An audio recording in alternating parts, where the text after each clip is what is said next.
श्री गणेश दत्त गुरुभ्यो नमः. गुरुर्ब्रह्मा गुरुर्विष्णू गुरुर्देवो महेश्वरः. गुरु साक्षात् परब्रह्म तस्मै श्री गुरवे नमः. चराचरी व्यापकता जयाची, अखंड भेटी मजला तयाची. परमपदी संगम पूर्ण झाला, विसरू कसा मी गुरुपादुकाला. गुरुवाणी पुष्प 3 मधील साधू व सामाजिक कार्य या अध्यायाचे मी पठण करीत आहे. आपल्या प्रासादिक वाणीतून मार्गदर्शनपर आशीर्वाद देताना परमपूज्य सद्गुरू श्री रामकृष्ण क्षीरसागर स्वामी म्हणतात, सत्पुरुषांनी रूढ पद्धतीचे सामाजिक कार्य अजिबात करायचे नाही. जे साधुसंत अशा कार्याला वाहून घेतात तो त्यांचा वेडेपणा आहे. एक राजकीय कार्यकर्ते एकदा माझ्या दर्शनाला आले. बोलण्याच्या ओघात ते म्हणाले, माझ्या निवडणुकीत साधुसंत प्रचारासाठी हिंडतात. मी त्यांना विचारले, साधुसंत प्रचारासाठी हिंडतात? मग हिंडणारे ते साधुसंत नाहीत. तुमच्या निवडणुकीच्या प्रसारासाठी जर साधुसंत उपस्थित राहू लागले तर तुम्ही ईश्वरी अवतार असायला पाहिजे. मी परखड भाषेत त्यांना सांगितले, साधू पुरुषांच्या आयुष्यात रूढ स्वरूपाचे सामाजिक कार्य नसावे. साधुत्वाचे लक्षण परमार्थात आहे. परमार्थ लक्षात आणून देणे हे त्यांचे कार्य आहे. लोकात सुबुद्धी कशी निर्माण होईल त्यासाठी त्यांनी कार्य करावे. चांगल्या कामासाठी चांगली बुद्धी निर्माण होणे हे महत्वाचे कार्य आहे. चमत्कार करून लोकांना पाया पडायला लावणे हे साधुत्वाचे लक्षण नाही. असे प्रकार करणे चूक आहे. माणसांनी परमार्थ का करावा?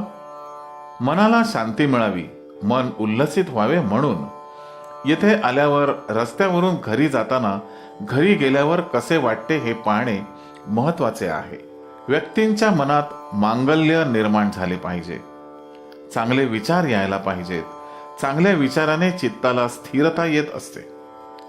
साधू पुरुषांनी परमार्थच केला पाहिजे.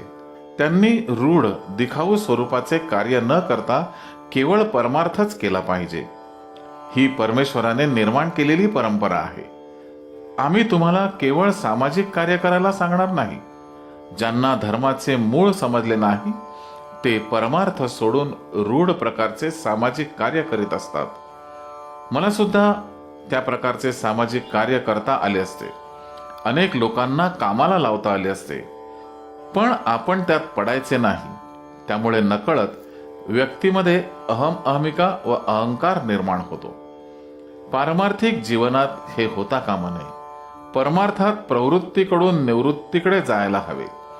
जर आपण निवृत्तीकडे जाऊ शकलो नाही, तसे घडले नाही तर तो परमार्थ नाही. तुमच्या कल्पना म्हणजे धर्म नाही.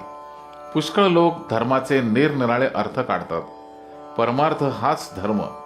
आम्ही त्या विचाराने त्याकडे चाललो आहोत तर आम्ही जरूर पोहोचू शकू. जो सातत्याने धर्म सांभाळतो त्याच्या पाठीमागे ईश्वर सदैव उभा राहतो. मागे मी महाराष्ट्राचे मुख्यमंत्री श्री शंकरराव चव्हाण यांनी दुष्काळग्रस्तांच्या मदतीसाठी उभारलेल्या मुख्यमंत्री निधीसाठी 51,000 रुपयाची देणगी दिली होती. त्यावेळी काही भक्तांनी शिबिर घेऊन काही समाजसेवेच्या योजना राबवण्यासाठी मला सांगितले होते. त्या योजनांप्रमाणे नेत्रदान शिबिर, रक्तदान शिबिर अशी शिबिरे घेता आली असती. पण आपल्याला त्या मार्गाने जायचे नाही. जर आपण तशा योजना राबवू लागलो तर येथील वेदांचे कार्य हळूहळू सुटत जाईल. आपली कल्पना फक्त अध्यात्माची पाहिजे. आपले कार्य धर्माचेच पाहिजे. वेदांत वास्तू बांधण्याचे काम चालू असताना मला श्रमदान शिबिरे करता आली असती. गडी व गवंड्यांचे खर्च वाचवता आला असता. श्रमदानाने विहिरी बांधतात, रस्ते बांधतात. त्यांचे फोटो वर्तमानपत्रात येतात. त्याला प्रसिद्धी मिळते. आपणास त्या रस्त्याने जायचेच नाही. आपणास पवित्र राहायचे आहे आणि धर्मकार्य करायचे आहे. येथे विशिष्ट विचारांचे लोक तयार होणार आहेत. भारतात आज अनेक ठिकाणी संत पुरुष आहेत. जे धर्माच्या नावाने कार्य सुरू करतात, परंतु त्यानंतर सामाजिक कार्य करीत राहतात, अशा लोकांचा स्वतःच्या धार्मिक कार्यांवर विश्वास नसतो. म्हणून ते अन्य सामाजिक कार्याला लागतात. शाळा कॉलेज काढतात, इतर अनेक संस्था निर्माण करतात. या लोकांनी खरे पाहिले तर फक्त धार्मिक कार्यच केले पाहिजे, परंतु आपला धार्मिक कार्यावर विश्वास नाही, ही चूक ते कबूल करत नाहीत. धार्मिक कार्यासाठी जर पैसा जमवला तर गावोगावी जाऊन धर्माबद्दल मार्गदर्शन केले पाहिजे, परंतु हे असे न करता शाळा काढ कॉलेज काढ असे उपक्रम करीत राहतात. परमपूज्य सद्गुरू पुढे म्हणतात, मी गेली 48 वर्षे परमार्थ करीत आहे. मी बरा, माझे कार्य बरे असे माझे वागणे आहे. त्यापासून मला कोणीही परावृत्त केले नाही. शाळा काढ कॉलेज काढ अशा देवाच्या आज्ञा नसतात. ज्या मंडळींचा स्वतःवर विश्वास नसतो, धर्मकार्यावर विश्वास नसतो, ते इतर सामाजिक कार्याच्या पाठीमागे लागतात. आपल्या धर्माच्या शिकवणीनुसार आचरण केल्यास व्यक्तीचे व पर्यायाने समाजाचे कल्याणच होते. स्वतः धर्माचरण करणारे सत्पुरुष व्यक्तीचा स्वतःकडे व समाजाकडे पाहण्याचा दृष्टिकोन बदलतात. त्यामुळे व्यक्ती संकुचित, स्वार्थी व विकारदूषित वातावरणातून बाहेर पडते व व्यापक व विशाल दृष्टिकोन अंगीकारते.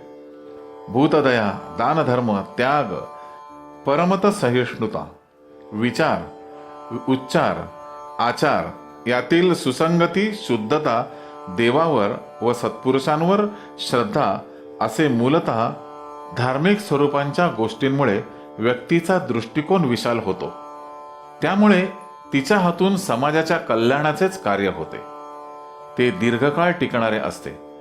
परमार्थाचा विचार न करता किंवा त्याला वगळून सामाजिक कार्य करणाऱ्यांच्या प्रेरणा सदोष व कधीकधी वैयक्तिक लाभ घडवणाऱ्याही असू शकतात. सामाजिक कार्य व ते करणारे कार्यकर्ते यांचे बारकाईने निरीक्षण केले असता असे आढळून येते. सामाजिक कार्य तेजस्वी व यशस्वी व्हावे असे वाटत असेल तर त्या कार्यकर्त्याने शुद्ध सात्विक धर्माचरण करणेच आवश्यक आहे. शुद्ध धर्माचरण हे रूढ प्रकारच्या सामाजिक कार्यास उपयुक्त तर ठरतेच, परंतु शुद्ध धर्माचरण हेही श्रेष्ठ प्रकारचे सामाजिक कार्य असते. सत्पुरुषांना समाजसेवेची गरज नाही, म्हणजे त्यांनी समाजासाठी काही करायचेच नाही असे नाही, पण समाजसेवकासारखी त्यांची भूमिका नसावी. त्यांच्या आध्यात्मिक जीवनात समाजसेवा ही अंगीभूत आहे. अनेक कुटुंबे विकलांग, भयग्रस्त, संकटग्रस्त, दुःखी असतात. त्यांना आश्रय देऊन, आधार देऊन त्या अवस्थेतून बाहेर काढणे ही एक प्रकारची समाजसेवाच आहे. श्री गुरुदेव दत्त. गुरुबंधू आणि भगिनींनो, पुन्हा भेटूया या पुढील अध्यायाच्या पठणासाठी उद्या सकाळी 6 वाजता. श्री गुरुदेव दत्त.